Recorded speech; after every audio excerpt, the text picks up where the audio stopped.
Hello, Facebook. Hello, YouTube. Hello, TikTok. How is everyone this lovely Saturday morning? Very excited about this live. It is an impromptu kind of happened very quickly live that I was hoping to get to do very soon and was blessed to be able to do it very quickly this morning. Good morning, Mary Shaw. Good morning, Marsha Blaine. Hey, Patricia. Patricia Paramore. Hello, everybody. What's up, Sunny? How are you, love? Appreciate you. Perfect. I got you, Marcia. All right. So I want to give everybody a second to get on in here, and then I'm going to bring up my guest for today. I've got some questions, and I want to give her an opportunity to share some information. Good morning, Lenny. So if you are on Facebook and YouTube, please make sure that you speak because I won't see you unless you make comments in the comment section, right? Good morning, Penny GF. Good morning, everyone. Good to see you also. I want to get started fairly quickly this morning because this is some important information, and this individual has a hard stop at 10:50. So we are going to kind of get started. I know I normally greet absolutely everybody. I do need a new gift. Thank you, Blue Nevada, because it is no longer Friday. Thank you very much. So I want to get started so that we have a chance to get all the information out. And I would like to get the opportunity if people have questions, comments, things like that, for that to be able to happen as well. So good morning, Kimberly. Good to see you as well. So, all right. So let's get it popping. So this morning, this individual, Marsha, and I have a mutual friend, and I was made aware that Marsha has just retired after almost 30 years of public service within the United States government, right? And her last position was with the VCL, which is the Veterans Crisis Line. So if you all don't know that line, that is the number that we call. So when everybody calls the 988 line, you can do the 988 and then you press a certain digit and you get folks that are specifically, plug it up, folks that are specifically set aside to talk to veterans. And so Marsha has worked there for quite a number of years and is retiring. And so I was privy to her kind of farewell email to be able to kind of, as she says, off to retirement with a clear conscience. So I'm very grateful to her, first of all, for having the courage to be able to say the things that she said. Especially not only within the VA, but within this administration, within the country as it exists today. This is and what an email it was. Yes, Shanta. Yes, what an email it was. And I don't know that people quite understand. You guys have heard me say before, when people ask me, you don't understand how many veterans voted for Trump, and I'll say to you, listen, the military has always been the most racist, sexist place I've ever existed in as a veteran. I have said that to you. But we don't oftentimes get to say it and say it like to the folks that we are experiencing it from. And so Marsha gave a farewell email. And so I will take a second to let you, that one's not available, Sandy, I'll fix it. I will let you introduce yourself, tell the people a little bit about you, the positions that you've held, and your retirement farewell. Good morning, Danny and Dannykins. I saw that it's Marcia Blaine. I am a licensed professional counselor, clinical hypnotherapist, and a clinical supervisor. I have been was with the federal government for 28 and a half years, starting at the very bottom as a grade 3 clerk, rising to the ranks of a veteran crisis responder. In between, I spent a lot of years in criminal investigation as a supervisor, as an acting department head. I'll say this, the 80-20 rule was real. Jumping from the Department of Treasury to the VA, part of my jump was as a clinical therapist. I wanted to be able to help veterans because I have a son who served a tour in Afghanistan, came back with severe damage to his back and post-traumatic stress disorder. My dad was a combat Marine veteran as well that served in Vietnam. So I knew PTSD oh so well. And my hopes to have gone to the VA was to actually create an environment that would better support better support the veterans that came in, because most people don't realize that when the Veterans Crisis Line started, it started because a nun had a vision that she wanted to create a helpline for veterans, but they staffed it with non-clinicians. And I promise you, this is not a knock at anybody that doesn't have a college degree, but it was staffed with most people that had a minimum of a high school diploma, and it was supposed to be a vent line. But what they quickly noted, well, not quickly, because it took them 10 years to recognize they needed to bring Atlanta on board with licensed clinicians, because surprisingly enough, some of those responders were mean to veterans. They would say awful things to them.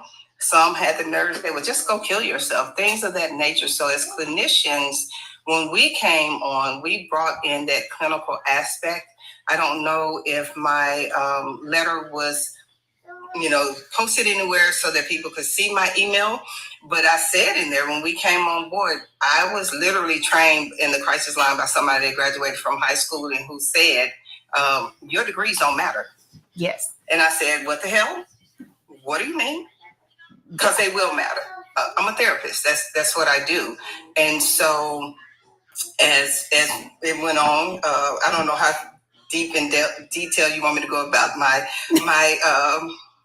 eloquently written it was goodbye notice. Yeah. So let me say this. So y'all know me. I will put I'll put the full email in my link tree for you all to read. There are parts of it that I want to make sure that we address. So a couple of things.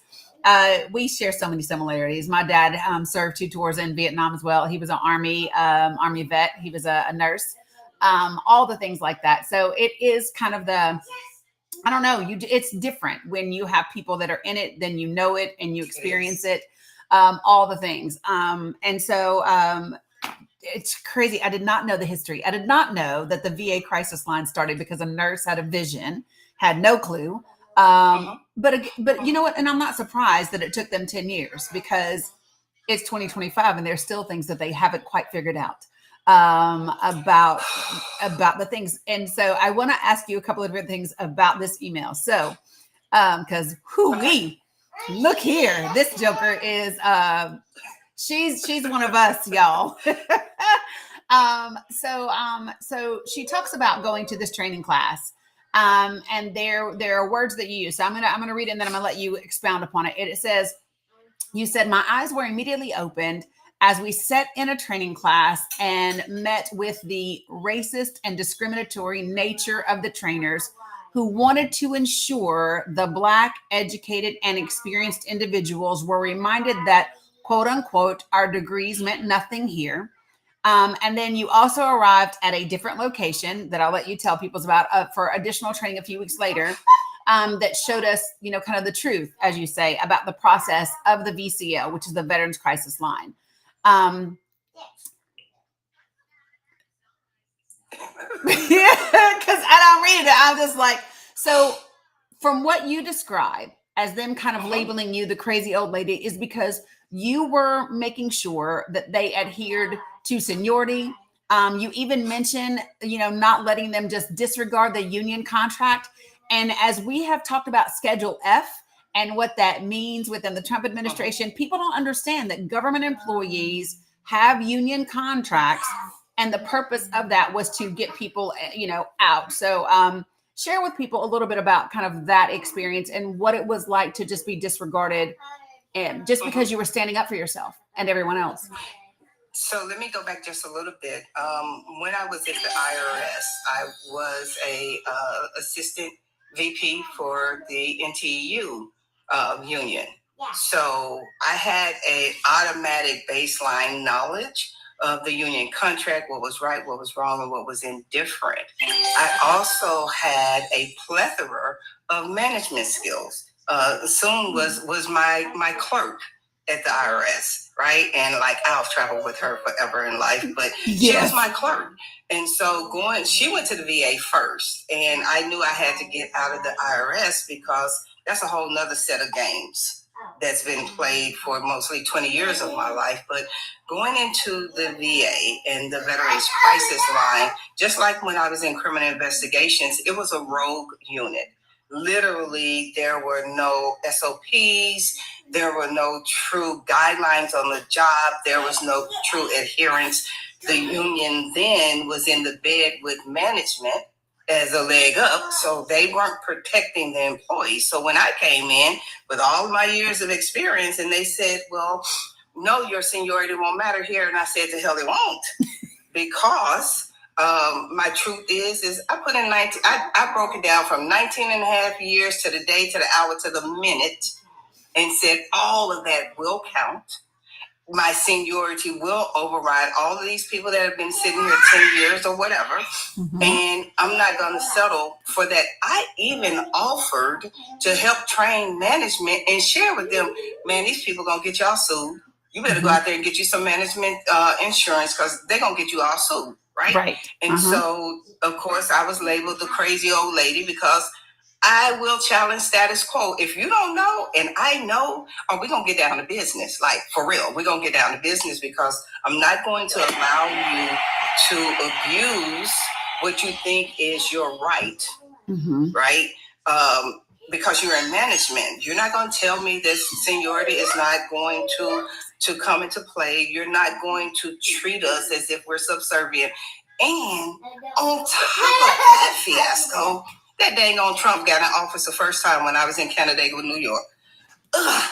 Okay, so it took everything, but go ahead. Yeah, so people don't understand this. So I spoke about this. So we went to Congress a while back when I was doing a healthcare protest, right?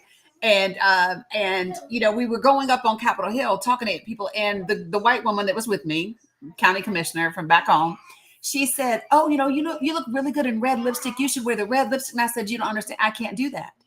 And she was like, "What do you mean?" She don't know nothing about us. No, I was like, "I can't do that. We are going to Congress. You need to understand that if I show up in red lipstick and I show up da-da-da-da-da, I am going to be labeled the angry Black woman. I'm going to be labeled the troublemaker. It is a thing." So that joker, she could wear a red blazer and red lipstick. It was not the same thing for me, as you know. So I can only imagine what that was like for you. Now, you said, you talked a little bit about that. Now, I don't know if you know this about me or not, but I used to live in Atlanta. I miss the ATL with all my heart. But for those of y'all who do not know, Atlanta has a blessed significant amount of melanated people. Atlanta is not a place that it's not, even though Charlotte might have more people now, the feeling in Charlotte is not the feeling in Atlanta, because Atlanta is Black folk, right? And so you won't find people that you can put in their place. You won't find that, because they know their worth, they know their value, they know their expertise, they know their knowledge. So you mentioned in this email about keeping good jobs in certain places rather than in the Atlanta office, where there were a lot of experienced, educated professionals. Talk a little bit about that. So the idea, and for every new director that came in, they were coached to keep the good jobs in Canandaigua, the jobs that were upwardly mobile. Despite anybody's educational background, their experience, and things of that nature, they needed to keep it, and I'm just going to say it, they needed to keep it white, right? They needed to keep us out of all of the things that would challenge them on the idea of what we knew was better leadership. Even to the point, and I mentioned in my email, at the IRS for many, many years, I trained trainers on how to facilitate class, how to deliver the educational information and the components that was needed. Me and another young lady, she was groomed, had no experience. She was groomed. No, you're good. You're good. Keep going. She was groomed for the position, right? I already had the expertise as a trainer for that position. And during the interview process and all of that kind of stuff, I was not selected. And then they didn't tell me, if you all don't know this, they're supposed to tell you your scores as to why you're not selected for a particular job or whatever. We knew what the deal really was. The one Black person on the panel said, Marcia, they didn't even give me your scores. So the goal was keep it white, keep it in Canandaigua, keep it where they could have their puppets in control of situations. And I'm going to divert for just a moment. I got a text yesterday that said, the white people are saying that you're just an angry Black woman that was forced to retire. Baby, couldn't nobody kick me out of the federal government. I put my retirement paperwork in May of 2024. I've been ready to go since 2021. I needed to be 56 and a half to go. So let me dispel that in case, some of them are floating around in here. Go back and tell your mom and them that. Because that's what the real reality was. That in 2024, I put my paperwork in because I knew I was tired of the federal government. I knew I was tired of the manipulation. I had no idea who the president was going to be. I just knew that I needed to come out of the federal government. So you know what? I could complete the compensation exams for the veterans so that they can get their 100%. So I could offer therapy for veterans outside of the VA, because I know that some of the people, and I ain't got no problem with the people that work at the VA and social work or whatever, but I know that they can't do what I do in therapy in my private practice.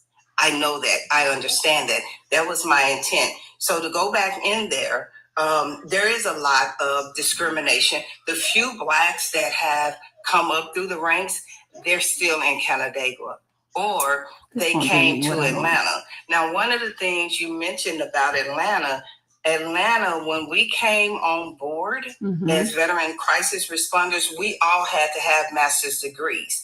There was a senator that wanted a site in Topeka, Kansas.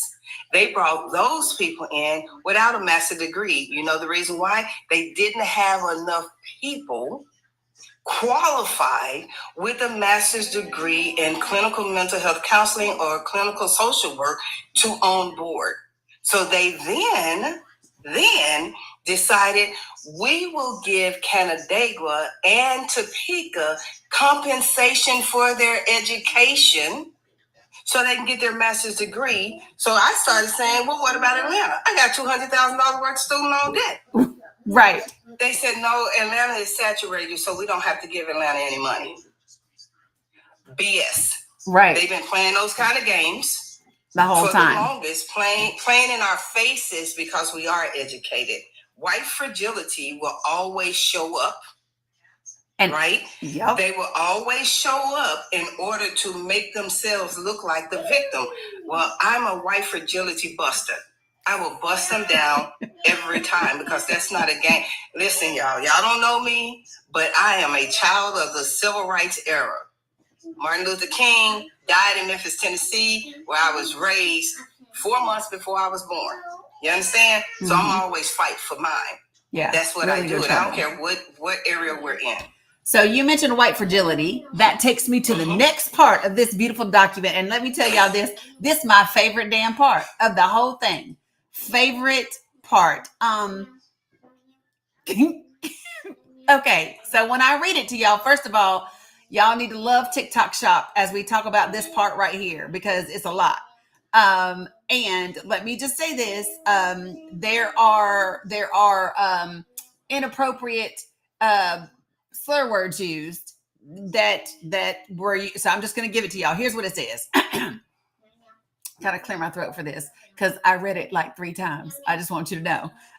So in Atlanta, which she says is the most educated, experienced, classiest group, they were told by department heads that it was, listen to this, she says, we were told that it was our responsibility to figure out why we were offended by being called Nicker, bitch, and the C word. Subsequently, Marcia retorted, if that's okay, then there's no reason to be upset when this woman who said it was called racist, trailer park trash, and honk your horn. And so she said, this lady crying in the halls, talk about, quote unquote, I'm not a racist truly made Marcia's week. So can you share with people that experience and what happened? Hey, Denise. Absolutely. So we were sitting in a team meeting, and being one of the OGs in the federal government and by age, there were a lot of young people who had not had to interact prior to this job with being called the N with the hard R, being called the bitch. I didn't put in there how many times I was told to let my dad F me in the butt. All of that kind of stuff was things that we were tolerating in the crisis line. So we were sitting in this meeting, and this person who was a social worker, she was the acting director at the time, made the statement, you all need to figure out why this offends you. And before I knew it, I slammed my fist on the table. The person's name that I mentioned in the email grabbed my knee and said, sis, hold on. I was like, I can't. How do you feel if I would call you? So you wouldn't have a problem with me calling you the honk your horn. You wouldn't have a problem with me calling you racist, trailer park trash, so on and so forth. And she, of course, turned beet red because that's her natural flow of color, and ran into the hallways crying to everybody that she saw, Marcia thinks I'm a racist. I am not a racist. Well, if you're not a racist, then you don't have to pronounce that. Right. I'm just saying, you don't have to tell anybody that you're not a racist. And so we then, and the email shares this, she then came to me, and that person that grabbed my knee and said, I think we need to do some DEI stuff. He and I spent 3 months creating a DEI course, because remember, I got a background in development training. Yeah. Right? Yep. Spent 3 months creating a DEI course for Canandaigua to say, they could have said, I'm not going to let no N with a hard R talk to me about diversity, because that's what they meant. Yep. And so it canceled it out. They subsequently brought in this little fake DEI person to try to tell us what we should be expecting. I was like, you need to get out of here. Don't get caught up in the tomfoolery, because that's not what the real reality is. Our employees were mocked by how to enunciate their names. They were challenged by their ethics and their ethnicity, and nothing was being done. And so the mother and the grandmother that I am, I'm going to fight for these babies. Right. Because they hadn't had to endure what I've come through. I mean, I went through crap at the IRS, I did. But I was not going to allow these babies to be subjected to this racial and discriminatory environment that they didn't deserve. They didn't sign up for that. They didn't prepare them for that. That was my job, to protect them, and I'll protect them to the end of life. Right. That's my job. You know, I don't think that people quite understand. Number one, I truly believe this is something about us, that we have that protective nature. That is what we are going to do. And you said exactly what I would have said. I'm going to take care of these babies, right? Because that's what they are. And I don't think that people quite understand that it's prevalent, that it's known. If you look at the VA hospital in Tennessee, Mountain City, Mountain, Jesus, why can't I say the name of it? Yeah. I know, and I should know because I live there. It's like when I lived in Tennessee, that's my damn VA center. That's how much I don't like going there, though. Mountain Home VA, yes, thank you, in Johnson City, Tennessee. So, but they were just before Congress last year because of they blew it. Yes. They blew it. My email talks about that, and I shared, because the now VCL director refused to meet with me at any point, right? Because he was told, Marcia the boogie woman, she gonna get you caught up, yada, yada, yada, woo, woo. Well, they were called before Congress. And there's a senator who really wants to end the veterans crisis line. He talked about having lost others to suicide. Well, bruh, if you lost them to suicide and you was close to them, tell me what your expectation was for us. Right. 100%. Right. So don't play that game. But our leadership embarrassed us. They were a disappointment in how they were supposed to defend and be present as leaders. Real leaders lead, fake leaders manage and attempt to manage people, but they can only manage processes. when they were before Congress, we heard so much degradation about untruths. Because I can tell you from the Veterans Crisis Line, most of us that are naturally therapists, right? We literally, even though we were told we were not clinical, we still applied all clinical measures. Do you know what it's like to have someone that has a loaded gun in their hand that's ready to off themselves, and your voice may be the last thing that they hear? And you talk them down, you get them to accept, let me get you some help. I'm right here, baby. I'm not going to let you go. Don't hang this phone up. I'm going to walk you through this process. I will stay on the phone with you until emergency services get there. When the police get there, have that gun unloaded, pushed away. Say pew pew for TikTok. Say pew pew for TikTok. Pew pew, excuse me. When they get there, have that pew pew put to the side. Yep. Let me do the talking. Yep. I don't want you to say anything. Put me on speaker. Let me do the talking, because one thing that we know is they are not adequately trained to handle a mental health crisis. Yeah. My job was to save lives, and I did that. Yeah. And for these people sitting up in Senate who has never taken, most of the management staff in VCL were hired off the street or brought from other departments. They've never taken a call from the Veterans Crisis Line. They wouldn't know how to deal with an active suicidal person. They wouldn't know how to deal with someone that's actively having a panic attack that needs to be brought down. They don't know how to deal with veterans whose wives have cheated on them or hurt them and stole money from them and went with their friends, and to bring them back and empower them. Yeah. To be able to actually live again. They have no idea what that's like. So, and this is my thing, right? So this is the problem that I see a lot of times in these organizations within the VA. You have people that are brought from the outside to come in who are not well trained, who have no idea the environment that exists within the military, that exists within the VA. Many of them aren't properly educated, properly trained for what's in front of them. Right. And so what I hear from you, though, is so in your role as a VSL individual who's answering the phone, in addition to you doing social work to save lives, to be what other people in mental crisis needed on the back end inside of your work environment, you're experiencing things that cause mental health crisis. You're experiencing discrimination. You're experiencing being targeted. You're experiencing you're being gaslit. You're being told, no, we don't need this thing. People are using all this types of language. So I guess another question that I would ask you is, who's looking out for the mental health of you and the other people that are on the phone, your whole family in Atlanta that will always have space with you? Who's looking out for those people? So we covered each other.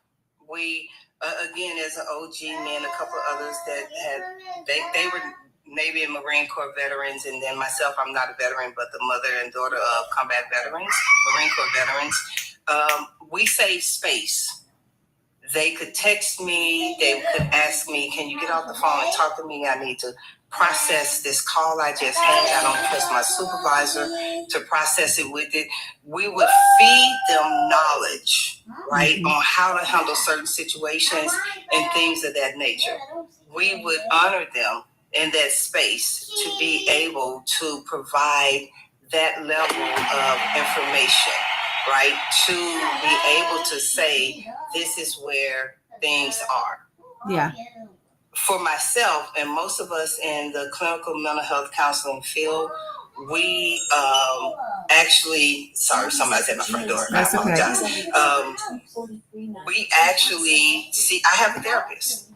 I regurgitate a lot of the things that's going on in order for me to be my absolute best self. And so that I can wake up every given moment to serve everyone. When I wake up in the mornings, my morning prayer is, God, give me the strength to show up to be there for those that you send through my line, that I'm intended to help change their lives, to help balance their lives, to help sustain life for them. Let me be the vessel that's being used. It's intentional. It's on purpose.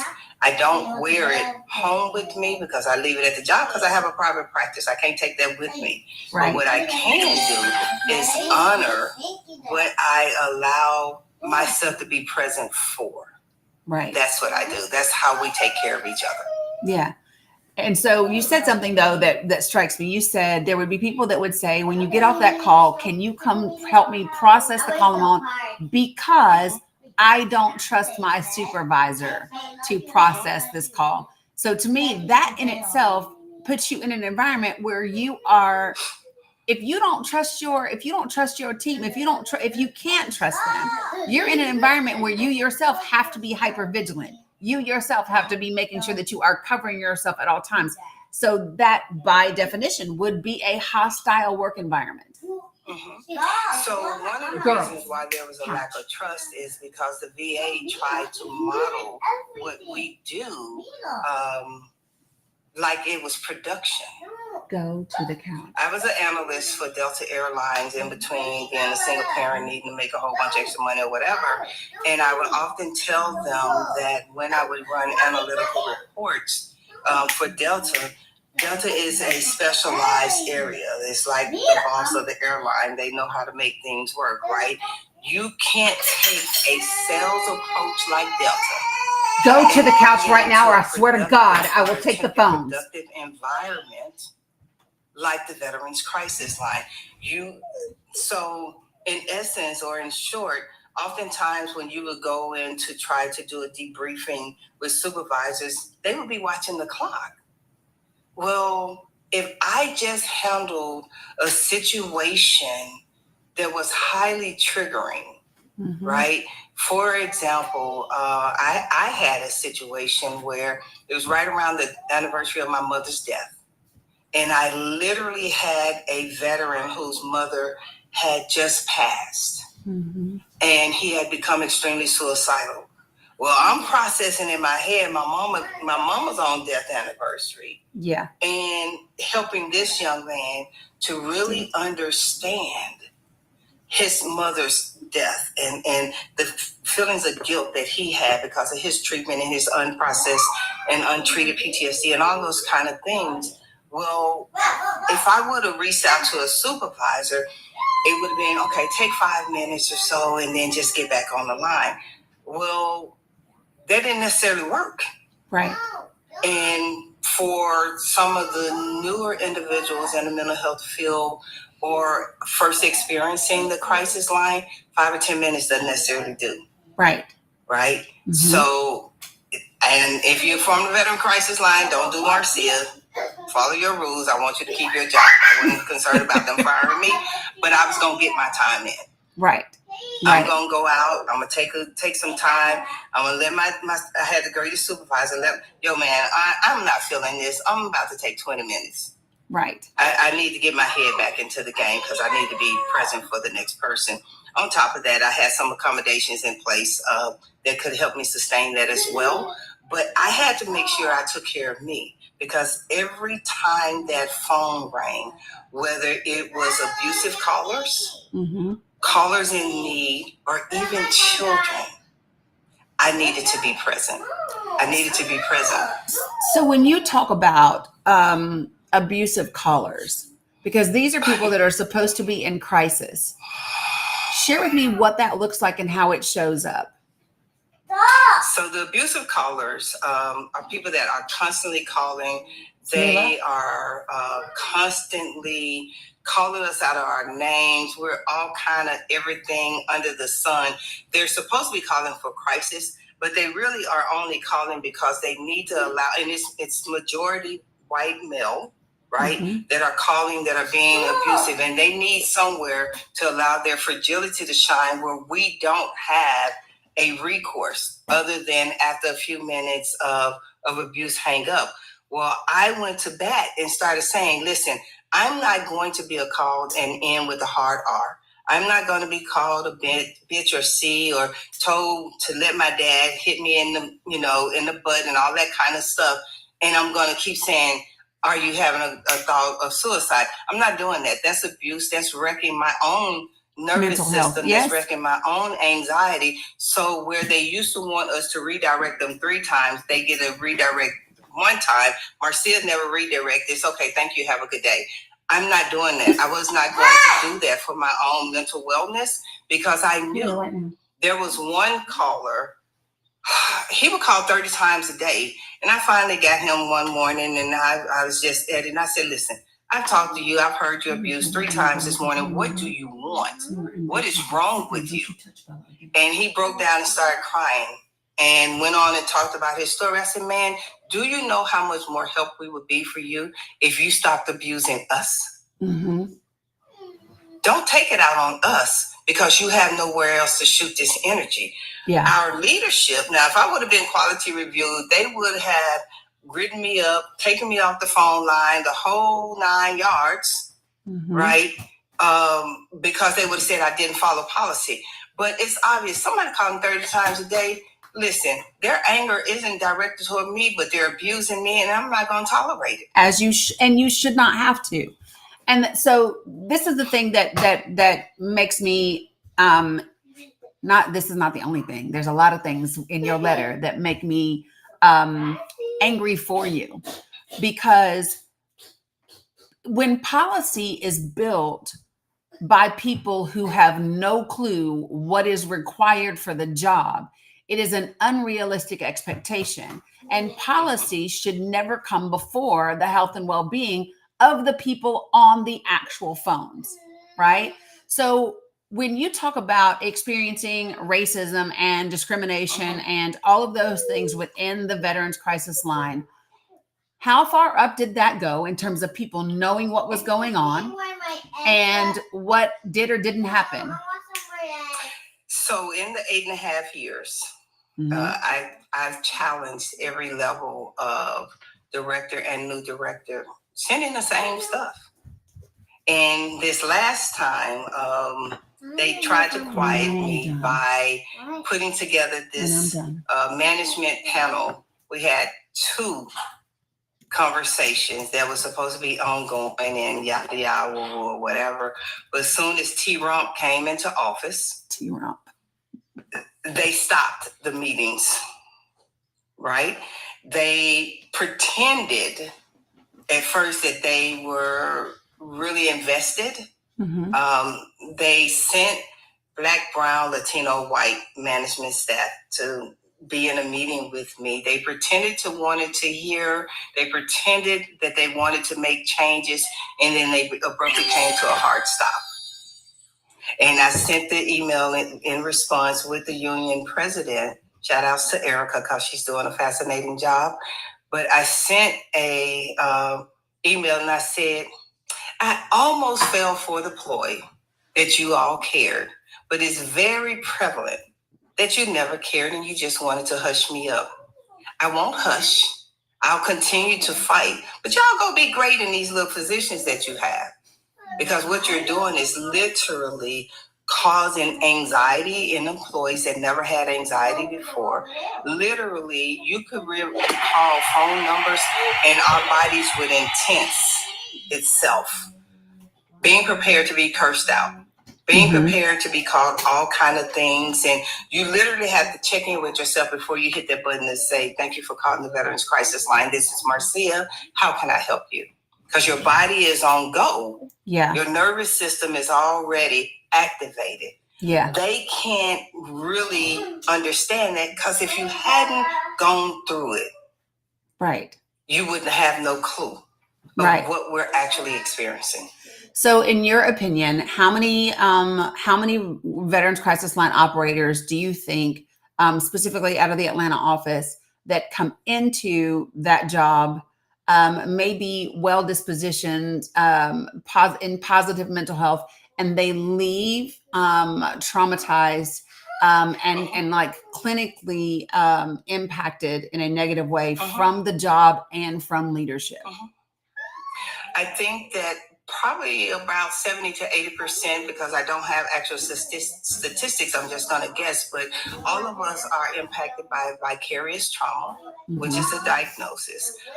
Some levels of complex PTSD because of our involvement in the conversations, as well as generalized anxiety. Like prior to January, these calls really wouldn't do a whole lot to me. But prior to in January, when the administrative changed over and all of these yahoos decided that they wanted to flex their power and wish the Veterans Crisis Line was shut down, and yay, we're so happy that federal employees are losing their job and all that kind of stuff, my anxiety level heightened.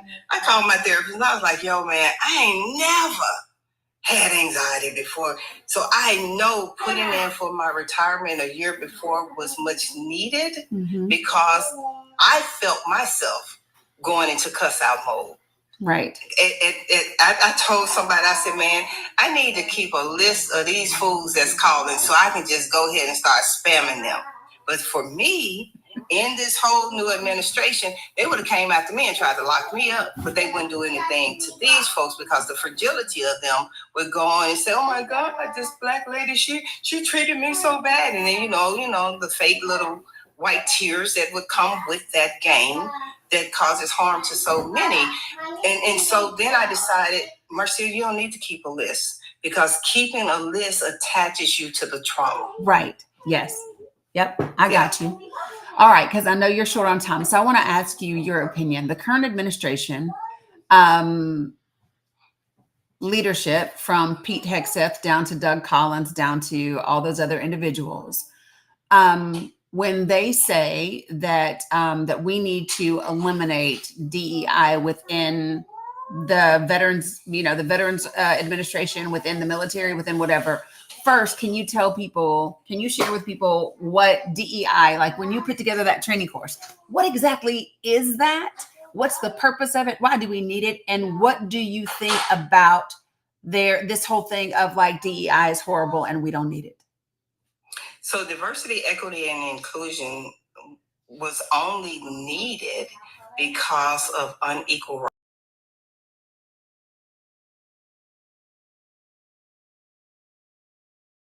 Because people were alienated from the acknowledgement of them building this country, their skill sets, the whole 9 yards. So when DEI came on board, the biggest recipient of DEI was white women, because they were never considered in the same frame as white men, right? Women in general have always been on the lower end of the payment totem pole. Yeah. They have experienced a lack of knowledge. If you didn't present masculine as a woman in a leadership role, you were often overlooked, because they needed you to be gruff. They needed you to be hard. They needed you to have no empathy. They needed you to have no heart. DEI came in and said, I see you're married. The reason why DEI is attacked is because so many that is shown specifically in this administration that have no credentials, no merit, no ability, were being overlooked because they didn't qualify for the position. Hegseth isn't, can I cuss? Hegseth is a useless tool. Yeah. Collins, the supposed to be chaplain in the military, is a useless tool. The entire administration is a useless tool, and they all operate under the same fragility. I fear that we are going to be extinct, and that white, brown, and other people are going to take over, and we won't have a voice anymore. We will go back to graping. We will go back to murdering. We will go back to lynching. All of those things that made us feel empowered. And actually, it just showed that their prefrontal cortex was just cortex. Lower. Yes, absolutely. Cortex. I'm sorry. Yes. Was just lower, right, than anything else, than any other being. Their fear of coming out of the Caucasoid Mountains. Having to be trained to have hygiene and to communicate and things of that nature by us brown folks, by us black folks, by us Africans, speaks volumes to their lower level of existence. They operate from fear. Yep. They operate from lack of education and actually intellect and intelligence is where the lack there is, right? Because they paid to go to school and all this kind of stuff. I could say so much about the administrating. I'm just waiting for the ink to dry on my retirement papers. And then I'm just going to go in and let them know what I really feel about this administration, because it's horrid. It's horrible. And the things that they are actually doing, including the people that voted for them, is going to come back and literally create situations of a Hunger Games.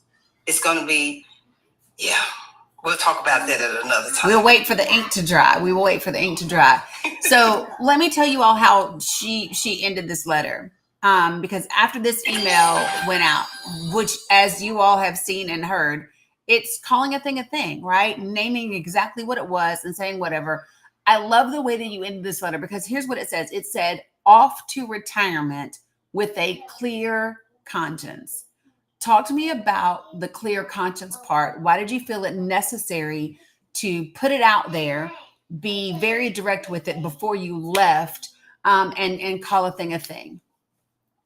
It was important to me because I know me leaving is leaving a gap of wisdom and experience within the Veterans Crisis Line. Mm-hmm. I needed truth to be out there about what we experienced. Mm-hmm. There are not a lot of new responders that are coming on board that didn't understand the importance of our gatekeeping. They didn't understand the importance of the information that we was putting out and the warnings that we were hoping that they would heed to, because they didn't live those early years of experience. Mm-hmm. The Atlanta version of the VCL didn't come online until 9 years ago in 2016.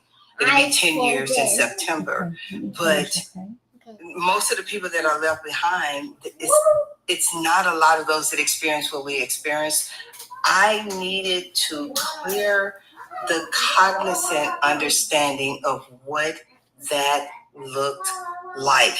No, Beth, I can't come back. I don't want no more parts of the Veterans Crisis Line or the federal government. Thank you. You can always reach out to me on any part of social media. I will help you, but I ain't never going back to the federal government.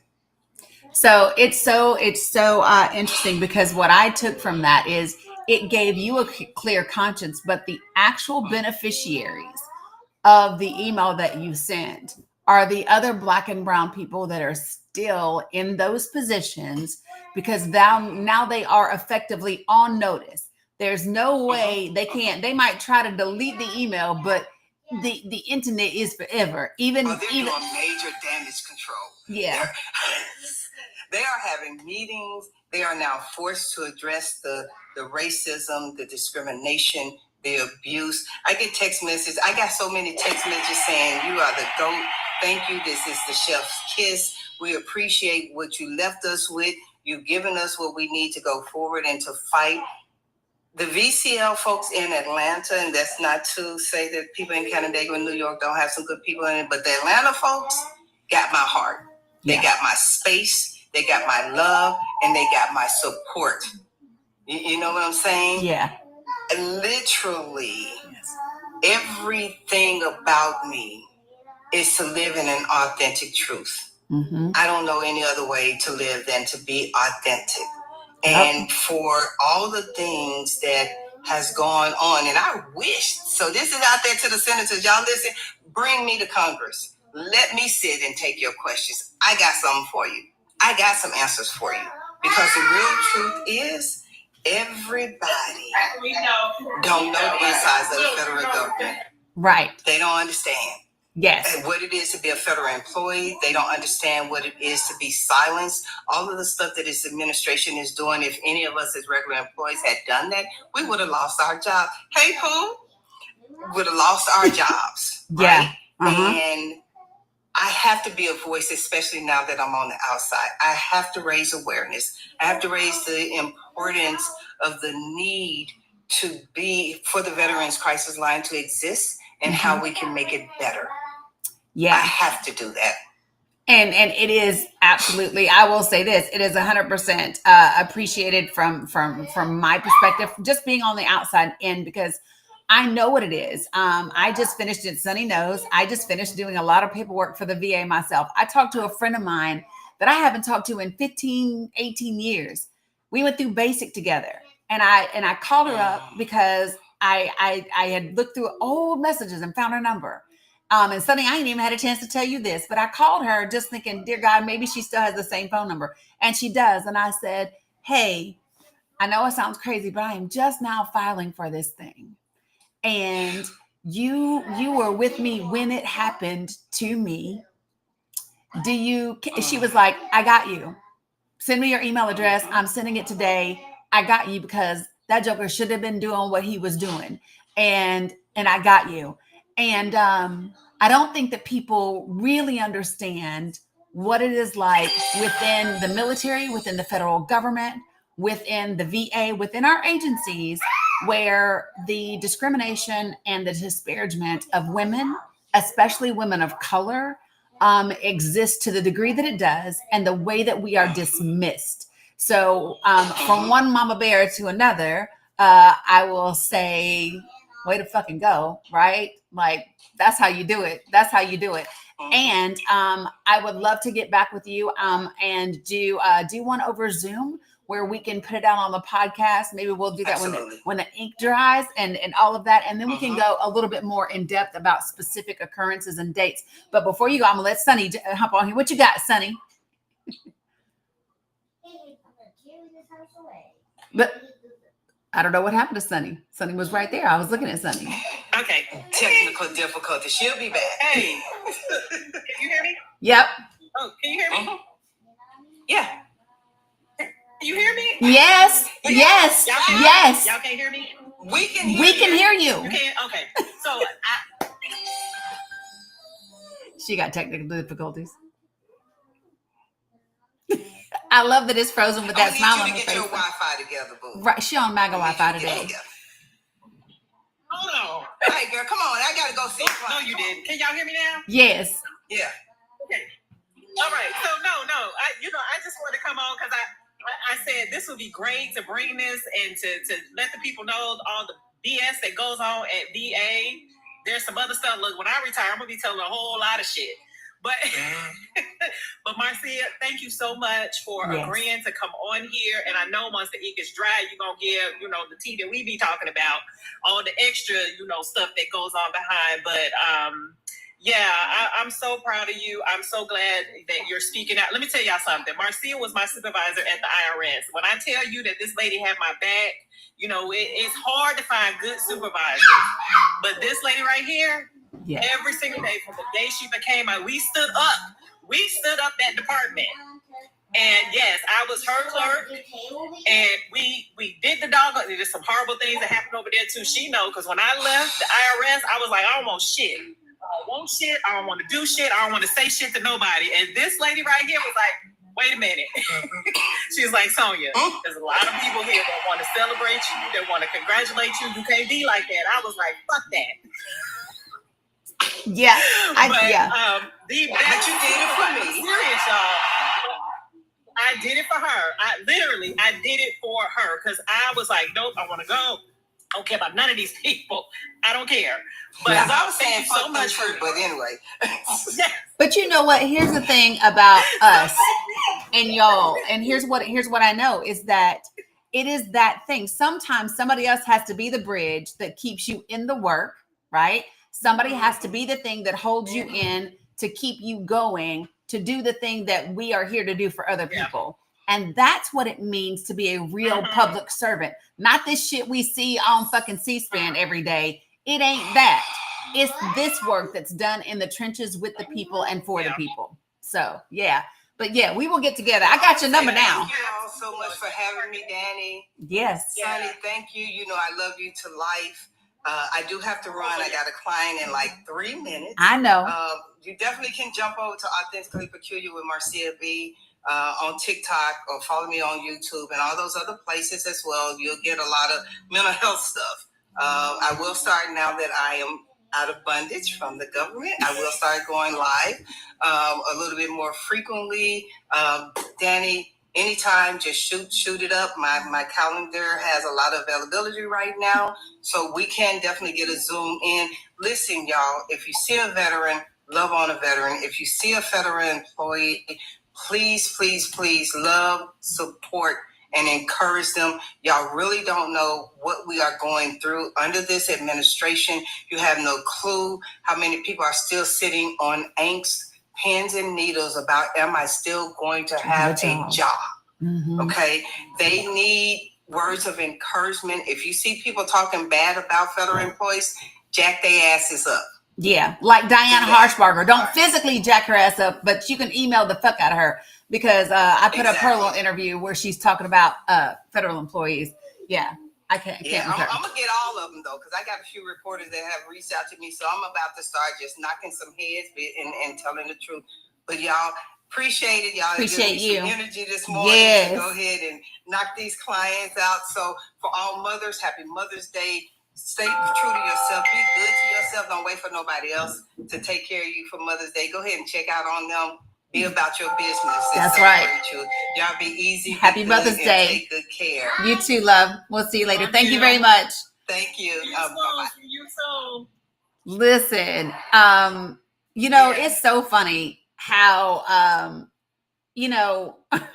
Sunny and I were talking yesterday or the day before about her sister is who introduced Sunny to my live, and then that one introduction has morphed into so much more. But the thing is when you meet your people, when you know your people, and when those people are doing the work and standing up and truly about helping people.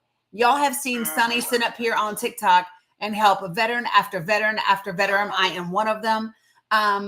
That's what it looks like to really be a public servant. It's not about the positions and the money and the this and the that and the I got this nomination and I got that. It's about, do you actually care about the people, right?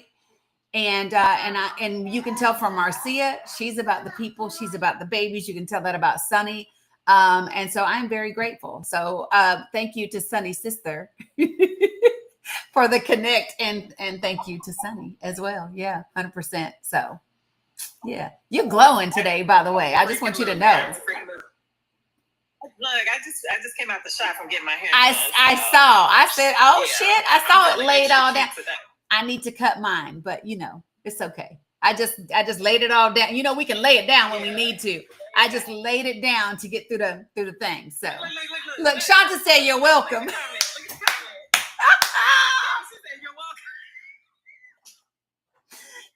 Shanta is Sunny's sister. She said you're welcome. Oh my Lord. Yeah, so that's just funny to me right now. Veronica's and hers don't lay down yet, girl. I've been laying this down for a minute. So Thank you so much, Danny, for having her. I appreciate you. Thank you so much for having her, and then invite her back. So when she and I forgot to tell. That's the same one who had the person who unalived that I was telling you about. Oh, yes. That's her. Oh, wow. Okay. Yeah. So I will. We will do that definitely on the podcast. And I'll bring it because TikTok be funky, but we can go in depth on the podcast for real. And I can do it live at the same time. So yeah, but no, I appreciate you, Sunny. Appreciate the connect. But yeah, girl. Yeah. Love you much. Absolutely. Thank you. I'm gonna get off of you. Yep. All right. I'm still listening. But okay. Get off. Have a good one. The boss, how you gonna request and you can't connect? Good Lord, what is going on? I know. Look at me. Look at you. How are you doing this morning? I am good. I was trying to catch Sunny. I was trying to catch Sunny, and then I got a phone call. Oh, I got you. Yeah, she's still listening. So I just wanted to. Hey, Sunny, she listened. I'm not even a veteran. I used to go in her lives and learn. Yeah. Her crew used to give a lot of good information. And I was turning people to her that I heard that sounded like they needed some some information to support. So yeah, I can tell you. I am, it's funny what TikTok and what this TikTok community has and continues to become and what it is growing into. Because of this community, and going live, which sounds like such a small thing, right? But because of that, we have, several counties and the League of Women Voters in Indiana focused on, a health issue and a piece of health legislation, and making sure that they have their voices heard, and making sure that they don't get a COPA and a medical monopoly, right? That was a direct thing that was birthed from this TikTok community, right? We have had this conversation with Marshall. We have had veterans be helped via Sunny. We've had so many people get connected and have really good conversation and really helpful information. We had Cheryl just the other day helping hundreds of parents with IEPs and 504s and their babies and all of that. You know what I mean? I appreciate you, Desi. And so I'm just really, really grateful for the people who choose to be here, who choose to show up, who choose to participate, and then who choose to not just listen and become informed, but to become an active part of the community, and active in their communities to do the work that needs to be done so that we can be the country that I believe we all desire for us to be. So that includes you, the boss. 100%. I agree. All right, I got some folks that are requesting to come up here. I'm going to bring folks up. Now, in all transparency, let me go ahead and tell y'all this. My hips and my back are already sitting at about a 6 in my pain level. So this girl will not be on here very long this morning. I need to get it under control in order for me to come back, because right now it is not under control in any way, shape, or form. Shanta, did you mean to request up with your sunny looking self? No, she didn't. You can tell she didn't, because she's making all that noise. All right, so AFM. Hey, Dana, good morning. Happy Mother's Day to you. I appreciate it. Good morning. What you got for me? I just want to ask, is what's going on with the VA and how is this a reason do you think Trump is put in for the executive order to help veterans in California to open that center up?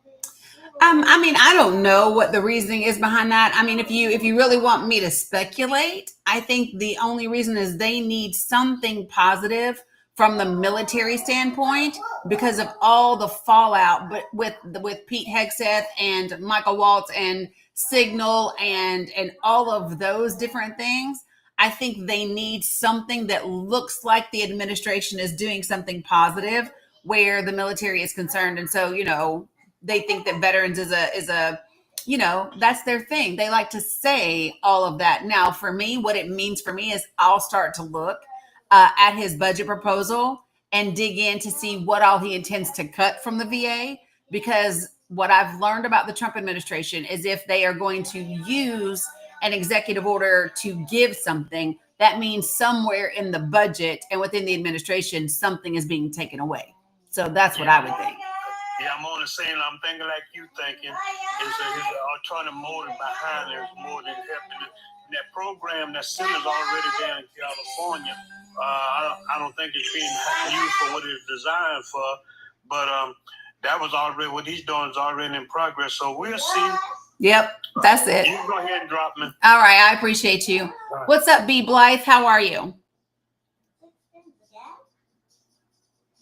I don't know if you meant to request up. Sometimes people tap. I did not. I'm sorry. No worries. I'll drop you down. Thank you for tapping though. All right. So let me give you all, let me say this. Sunny is how you found me. Oh, I love that, Freeman.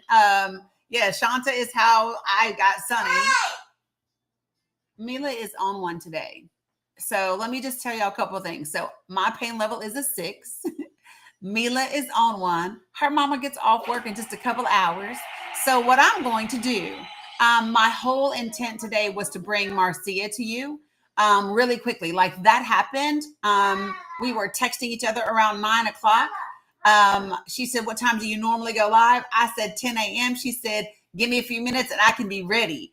And so I didn't want to miss the opportunity for her to share with you. And so we just went ahead and made it happen super quickly. I know, Janice, it's on my birthday. Janice said the full moon is right around the corner. I know it's on my birthday. My birthday is Monday. So that's when it is. All right, but here's what I'm going to do. I am going to, Mila Ann, I'm going to hop off and I'm going to take me some anti-inflammatories. I'm going to put a TENS unit on my body. Thank you, Raylene. And then what I'm going to do is I'm going to download this interview with her. I'm going to get snippets of it together so that I can put them on TikTok. Yes, listen, I'm not doing anything special for my birthday. My birthday, I'm going to be working. And then Monday evening, I will be on at 7:00 doing a training with the Michigan Rural Democratic Caucus. I'm doing a workshop with them. And then after that, I will probably go live with you all. I'll see if Malia is available. And if she's available to DJ, we might have a little birthday TikTok party. How about that? For Sunday evening. For Monday night. So let me see what she's got going on. See if she wants to hop up here and do a live with me. And maybe we'll have a little birthday party. So we could do that. Her email is posted. Her email, I don't know whose email we talking about. So maybe we'll do that. All right. Yeah. So that'll be the plan. Listen, the way my family is, because they never know what to do with me or for me. I created my little wish list on Amazon and did everything from $6 to whatever. Because if I'm gonna wish, I'm gonna wish for the stars. But I did little wishes and big wishes. So now when they like, Mom, I don't know what to get you, or hey friend, I don't know what you want. Here's the list. Pick and choose whatever works for you. Stacy said I do the same. Absolutely. So that's what I've done. But anyway, I appreciate you all very, very, very much. I love you, mean it. I will be back later on tonight. Cam, you do the same? Yes. Absolutely. I'm a veteran myself, be Blythe, and we all need, listen, we need to be aware. I am tired of federal employees getting a bad rap from people in Congress who don't do work half the damn time of the year and ain't about nothing them damn selves. So I'm just saying, right? I'm gonna go ahead and take care of these jokers right here and take me some medication. And honestly, I'm gonna sit down for a minute. So I appreciate you. We will be back today, though. I will be live today. So because we got a lot to do.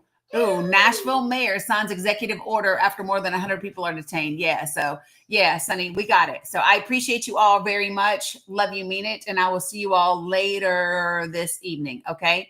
Have a great day. Yeah, I'm going to be on later, Brianna. Yes, I am. Appreciate you guys. See you later. Bye.